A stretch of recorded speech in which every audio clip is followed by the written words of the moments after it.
Iran पर देखिए किसी भी वक्त हमला हो सकता है। जिस तरह से ट्रंप ने ऐलान किया है, मध्य पूर्व पहुंचा यूएसएस अब्राहम लिंकन और अमेरिका के 3 और युद्धपोत मध्य पूर्व में मौजूद हैं। हवाई हमलों से ईरान को दहलाने की तैयारी है।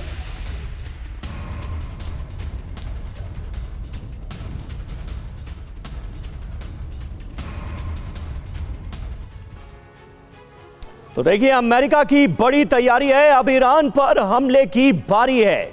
सेंटकॉम क्षेत्र में पहुंचा USS Abraham Lincoln gulf of Oman की ओर बढ़ रहा है। ये अमेरिकी युद्धपोत गल्फ ऑफ ओमान से ईरान पर हमला करना आसान होगा। यूएसएस अब्राहम लिंकन पर 90 जेट्स तैनात हैं। एयरक्राफ्ट कैरियर घातक हथियारों से लैस है। मध्य पूर्व में, मिडिल ईस्ट में 3 डिस्ट्रॉयर्स भी तैनात किए गए हैं। ये है बड़ी तैयारी ईरान की। और जरा देख लेते हैं कि यूएस का टारगेट समीर क्या क्या हो सकता है हमले के दौरान। तो एक तो आईआरजीसी का बेस प्राइम टारगेट होगा, साथ ही मिसाइल फैसिलिटी ये एक प्रमुख टारगेट है, क्योंकि ये एक बड़ी शक्ति है ईरान की।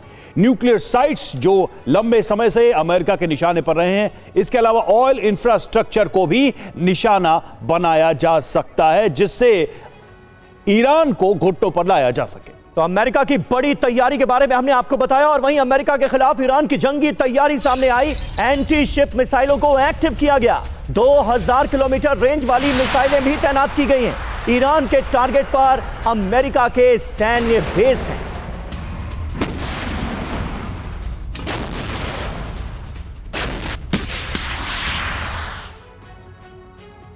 तो देखिए, अमेरिका वर्सेस ईरान, मिसाइल हमले का क्या है प्लान। तो ईरान ने एंटी शिप मिसाइलों को एक्टिव कर दिया है। 2000 किलोमीटर की रेंज वाली मिसाइलों की तैनाती की गई है, और यूएसएस अब्राहम लिंकन के पहुंचने के बाद यह तैनाती की गई है। और देखिए कहां कहां तैनाती हुई है। आईआरजीसी के अंडरग्राउंड बेस पर तैनाती हुई है। पोर्ट सिटी बंदर अब्बास में तैनाती हुई है। स्ट्रेट ऑफ हॉर्मुज में तैनाती हुई है। दक्षिणी ईरान के तटीय इलाकों में डिप्लॉयमेंट हुई है। ईरान का टारगेट क्या है? अमेरिका के एयरक्राफ्ट कैरियर्स, अमेरिकी नौसेना के डिस्ट्रॉयर्स। मध्य पूर्व में अमेरिकी सैन्य बेस भी ईरान के टारगेट पर नजर आ रहे हैं। शरदेंदु सर, जरा हमारे दर्शकों को समझाइए, ये 2000 किलोमीटर की रेंज पर इस तरह की तैनाती एंटी शिप मिसाइलों की, इसके मायने क्या हैं? क्या ईरान के 2000 किलोमीटर की रेडियस में अगर कोई अमेरिकी शिप, अमेरिकी युद्धपोत आता है तो उसे उड़ा दिया जाएगा? इसका सीधा मतलब यह है क्या? देखिए, ईरान की यह तैयारी है, और ईरान की स्ट्रेंथ आपको देखना पड़ेगा क्या है। ईरान की आज की डेट में स्ट्रेंथ उसकी बैलिस्टिक मिसाइल और उसके ड्रोन्स हैं, और ये ड्रोन की रेंज भी इसी के आसपास है, और बैलिस्टिक मिसाइल की। और जब आप स्ट्रेट ऑफ हॉर्मुज की बात करते हैं और पर्शियन गल्फ की बात करते हैं, गल्फ ऑफ ओमान की बात करते हैं, तो वो एक इलाका जहाँ से 20% कॉमर्शियल शिप्स, ऑयल टैंकर वहां से गुजरते हैं,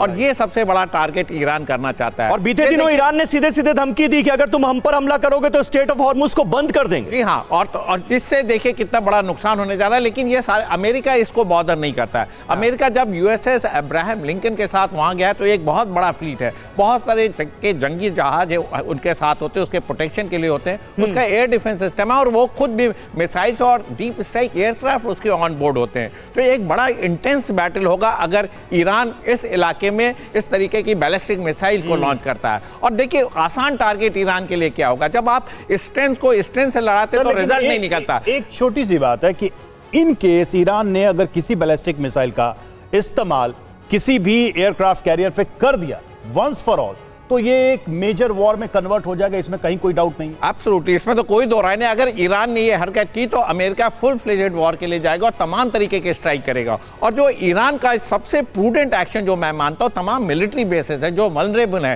छोटी संख्या, उनका प्रोटेक्शन है, उनको टारगेट करेगा। और साथ में जो प्रॉक्सीज को एक बार फिर से ईरान रिवाइव करने की कोशिश कर रहा है, क्योंकि हुतीज ने बोला कि वो रेड सागर में फिर से अटैक करेंगे। ठीक है। सदर्न लेबनान में आपको याद होगा, इसराइल ने फिर से एयर स्ट्राइक किया, क्योंकि वहां हिजबुल्लाह फिर से रीऑर कर रहा था। और इस तरीके के छोटे, बिल्कुल सर। तो ट्रंप ने जो शर्तें रखी है उसमें तो प्रॉक्सीज को खत्म करना भी शामिल है, और वो ईरान को ही करना है, ऐसी शर्त में लिखा ही है। यानी कि प्रॉक्सीज को लेकर एक ट्रंप का टारगेट तो है ही, दिखाई दे रहा है वो।